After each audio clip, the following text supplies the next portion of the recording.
that the Nephilim, as described in Genesis 6, this race of giant people who are a hybrid between the spirit world and the human world, and they're the reason that God sent the flood. This is all described in Genesis. They were giants. Throughout the history of the organization, we have records of them receiving bones of giants and artifacts that are kind of hard to explain in apocryphal works like Book of Enoch. We're describing angels, but describing them in a way that sound kind of like the Birdman. Tucker Carlson gets stunned when he hears about evidence for giants, and he brings up the Nephilim within the Bible.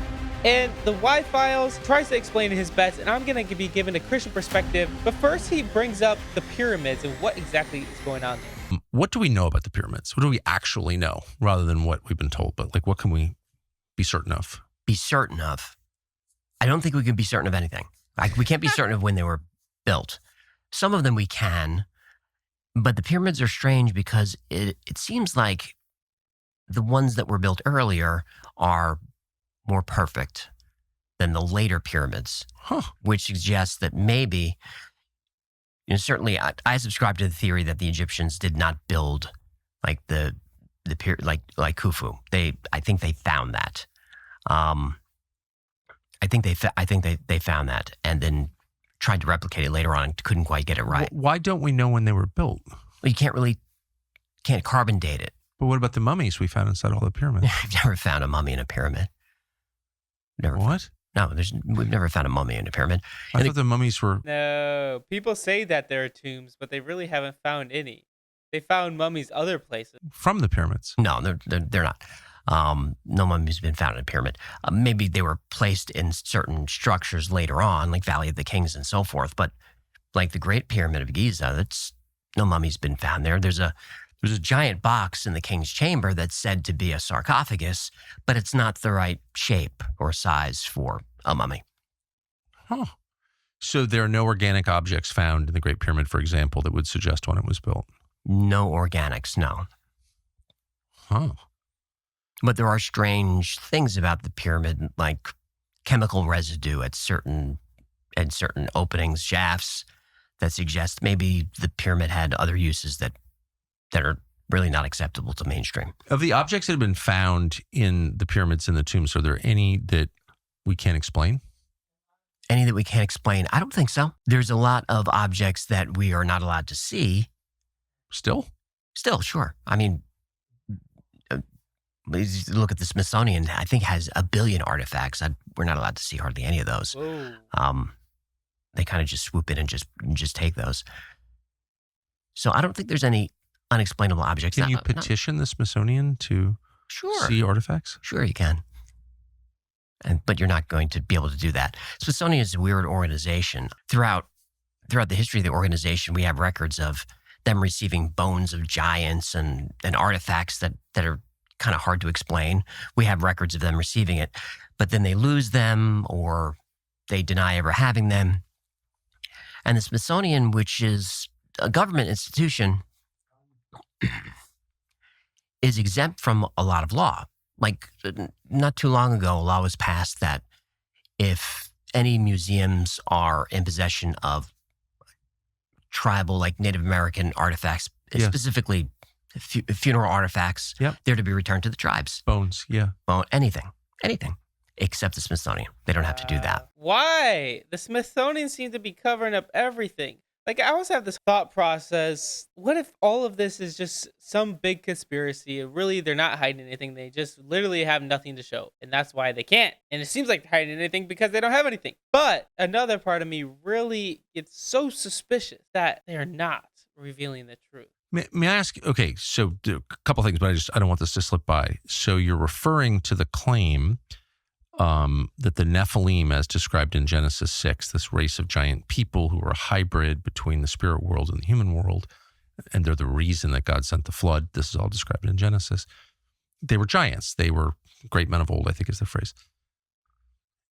The claim from some people is that's actually real, and the fossil record proves it's real because giant bones, human bones, have been found through the years, and that some or a lot of them wound up in the Smithsonian where their existence was suppressed. Yes. And you're saying there's actually documentary evidence that may be true? Yes, there's documentary. That's crazy. But it's all a cover-up. evidence that the Smithsonian has received bones and large coffins from not that long ago. We're talking maybe the 50s or 60s. And as recently as the 80s, people have been trying to get access to this information, but they're stonewalled, or they just don't have it. And there was one case where the Smithsonian said, yes, we did receive the bones, but we don't know where they are. And well, if you received human bones that were larger than any human bones ever described in literature ever, other than Genesis 6, kind of a big story, right? Yeah. Yeah, and you see that. I mean, it is described in other literatures. In the Bible, the Epic of Gilgamesh is a giant too, but Repeated over and over again, especially in America, for hundreds of years. Even native tribes have stories about giants having wars with giants, driving giants across the country to a famous one is the Lovelock Cave, which is in California. These are the red-headed giants. And red hair has been found in that cave, and giant sandals and clothing that is enormous. Actually? Yes, on display.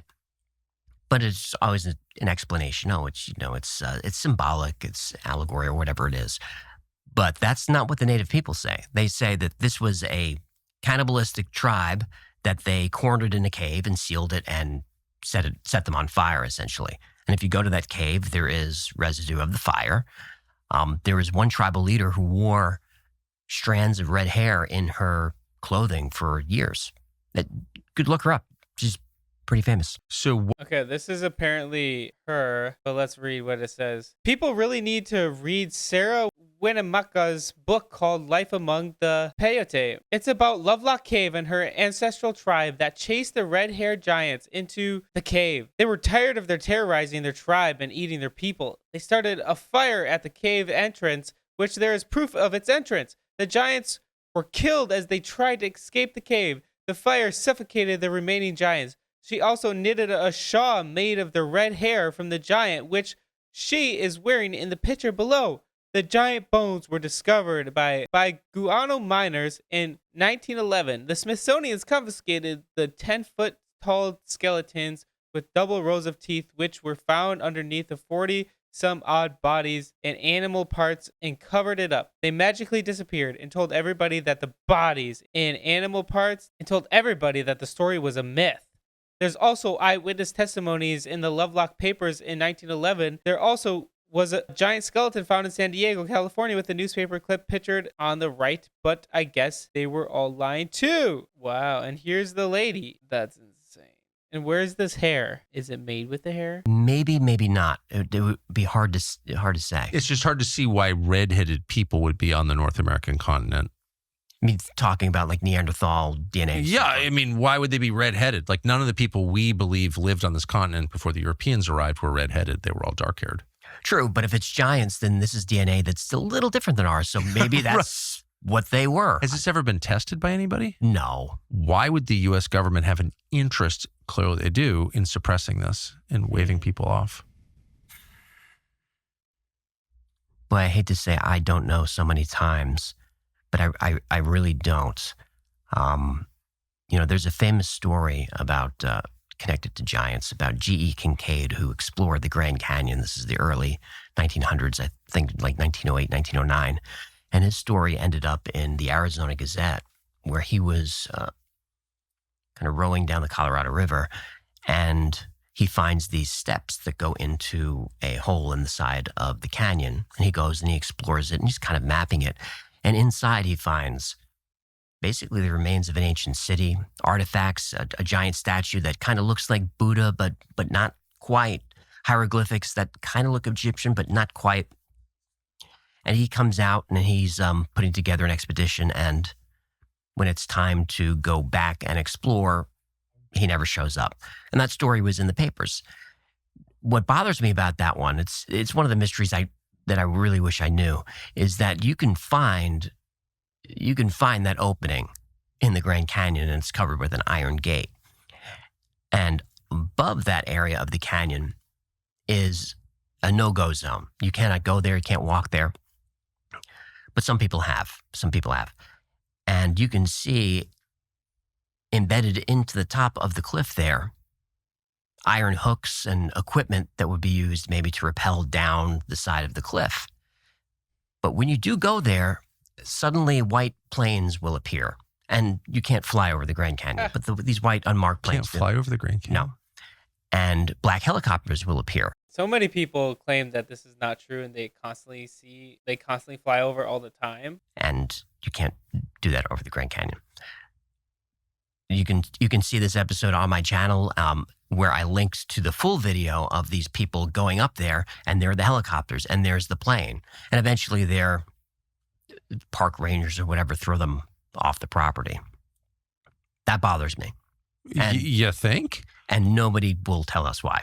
So I've never heard any of that before, but as a general matter, there's very clearly a coordinated, longstanding effort by the U.S. government, specifically U.S. government, to bat away speculation about the past. Yes. And to shut down any thinking about whether or not the things we're looking at could be supernatural in any way. They're all natural phenomena. That's what we know. But anything that suggests like supernatural is just ruthlessly put down. I wouldn't see giants as supernatural. That's an animal. That's a creature. That's a mammal. That's right. So I don't know why that is so dangerous. I don't either. I mean, but that's kind of Well, the story is, though, they would be partially supernatural if they were Nephilim. Maybe that's what they're hiding. Maybe that's why he's so confused. It's like, why in the world would they be hiding this? If it's just like any other animal, just like any other dinosaur that they're fighting. But really, it's a hybrid of something completely different. That's why. like you see the truth in the reaction, I guess is what I'm saying. Like, why do you care? Right. For how long, how long were the Clovis people were the first people in America? And that was, if you said that anyone was here before them, you were ridiculed. But we keep finding artifacts that are older and older and thousands of years older. And of course, nobody from the Pacific could have made it to the Americas that long ago. But that's been proven that tribes in East Ecuador on the Atlantic side have DNA from Polynesian people. That goes back thousands of years. Yeah, I've heard that. So there has been contact of civilizations going back as far as we can remember. Clearly. And we know that from sacred art, ancient art on, 5 different continents. We see the same images, the Birdman, the purse. Yes. So, I think you've done work on this, and it's like, what is the explanation for that? How could people living on separate continents before transatlantic communication come up with precisely the same images? Clearly, they're responding to something that they're all seeing, yes, or they must be communicating. So what is that? The Birdman, for example, this image, which is throughout Latin and North America, also Europe, also Africa, also the Near East, also the Far East. It's a sacred image carved on walls, on pottery, of a bird-faced man with wings. What is that? How'd they all think of that? Easter Island. Easter Island is also very, very strange. The Birdman, I think, boy, I can get really woo-woo with this. It could be a metaphor for a sky god. It could be, or an angel. Well, that could be the whole idea, is that that's what they worship. And was it actually a deity, as in some spiritual being that they were worshiping, that it was conveying and showing itself to? That could be the case. That could be literally what's going on. I don't think it's an accident. I don't think they're just coming up with stuff on their own. I think that they are having these spiritual encounters, not the good kind. Angel. Looks a lot like the angels described in the Old Testament, just saying. It does. And there are plenty of passages in both Old and New Testament, and even in apocryphal works like Book of Enoch, where describing angels, but describing them in a way that sound kind of like the Birdman, or sound almost like an alien entity. I think it was maybe the Book of Daniel describes a man who's glowing with topaz. And Elijah was taken up to heaven. No one's allowed to mortally go to heaven, but he was taken and shown. He's the only person to not die as well. Enoch. Elijah was taken on a chariot of fire. For what reason? Only God knows. And Ezekiel talks all about visions of this futuristic city that he thought was going to be a new Temple of Solomon, but it sounds like a city. And in That's after he describes UFOs as wheels in the sky and all that. those are the wheel, but that shows up over and over again. And Enoch is also taken up by Uriel and shown how the winds are made. And he describes the heavens in ways that we were not supposed to know at that time. So there's something to it. All religions have these. If the Vedic texts have very similar stories to these, where Arjuna goes up and sees the heavens and sees these flying vehicles that were called Vimana. That Vimana are described in such detail that they describe the technology of how they worked with rotating Mercury and engineering specifications in texts that are 1000 BC. Same with Buddhist, Hindu. It's all very similar stories. Coming back to the pyramids. Yes. So we don't know when they were built. Because how could we know? But the Egyptian government and the archaeological community is totally vested in telling us they know exactly when these were built. But in point of fact, we don't know and can't know. No mummies have been found in the pyramids. I didn't know that till you told me. But critically, from my perspective, it's like, how were they built? Do we know? We don't really know. The conventional story is ramps and pulleys. Right. But I think it's been mathematically shown that the amount of ramps and pulleys and equipment that you would need to build the pyramids would exceed the weight of the pyramids themselves. I mean, how long does Really? the ramp have to be to go up? Exactly. I mean, it just doesn't make any sense. Right. No one can really explain it. And the precision of how these stones were cut, we can only barely match it now. And this is supposed to be Bronze Age, Yes. done with bronze, Soft metal. Yeah. soft metal, cutting the hardest granite in the world. It defies explanation, but that's the explanation. And why is the pyramid made of all these different materials? Why not just make it out of the whatever sandstone you have lying around? Why bring I think they're 2.5 tons each. To think about how hard that would be to physically move that is insane.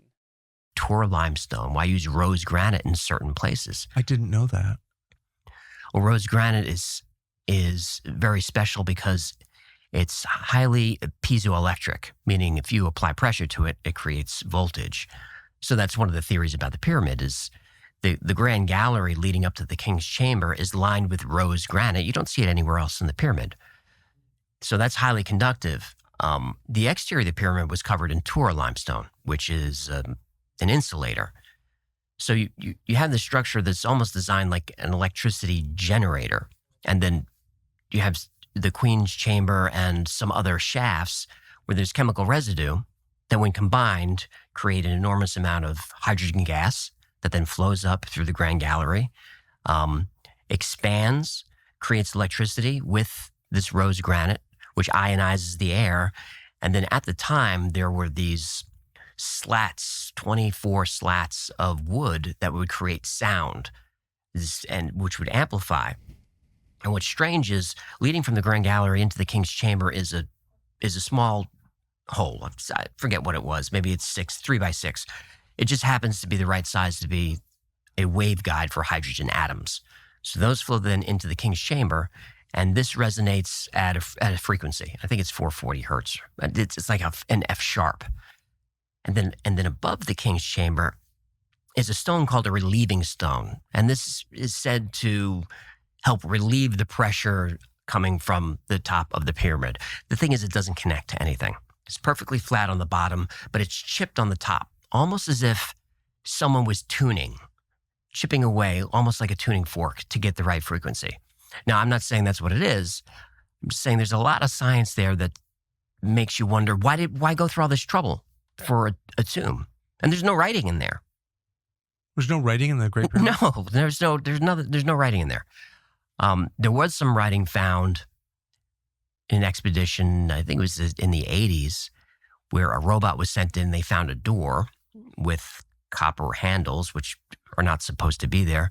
Then the other side of the door it looked like hieroglyphics, but they were not. And that eventually was suppressed. And the explanation was, well, that was like the signature of the masons who built it or something like that. Well, let's have a look at that footage. Well, you can't really get a hold of that. What? So there's all these strange things about the pyramid that we just can't go. We can't dig. I don't know if you saw my episode on the labyrinth at Hawara, but that one really bothers me because that's an ancient legend that goes back to Herodotus and even before, talked about this labyrinth in Hawara. It's about 50 miles from Cairo. This labyrinth was enormous, 3,000 rooms.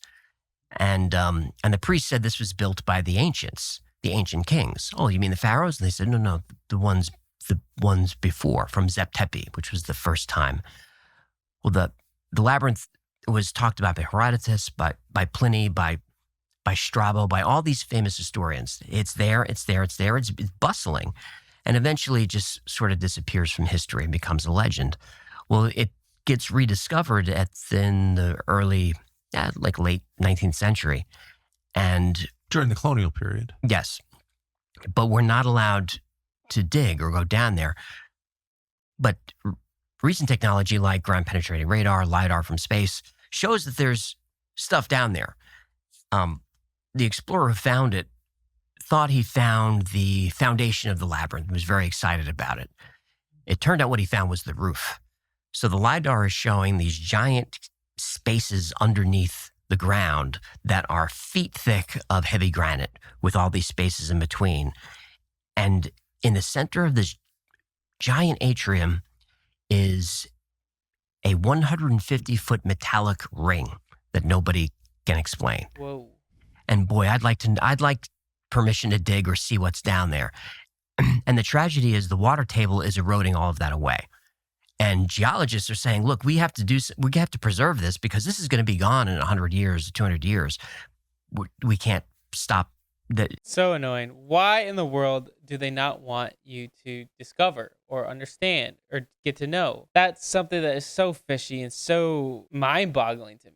But I just wish that all these people who would look into this type of theories would also take the same amount of consideration in Jesus Christ and look at what Jesus actually did based off of the evidence, based off of the archaeological evidence. Because Jesus is who he said he was, and he died on the cross for our sins. That's known from the Bible and outside of the Bible. Other sources claim this fact. If you've never decided to do that, I encourage you to do that today. Look into Jesus. Look into what he could do for you and realize that we're all sinners. We've all fallen short of the glory of God and we need a savior. So I encourage you, if you never did that, there will be a link in the description you can click to help you to decide to follow Jesus for the first time. I encourage you to do that today. It will be the best decision you could ever make. Anyway, guys, thank you so much for watching. I encourage you to hit the like button and subscribe. And always remember, guys, Jesus loves you.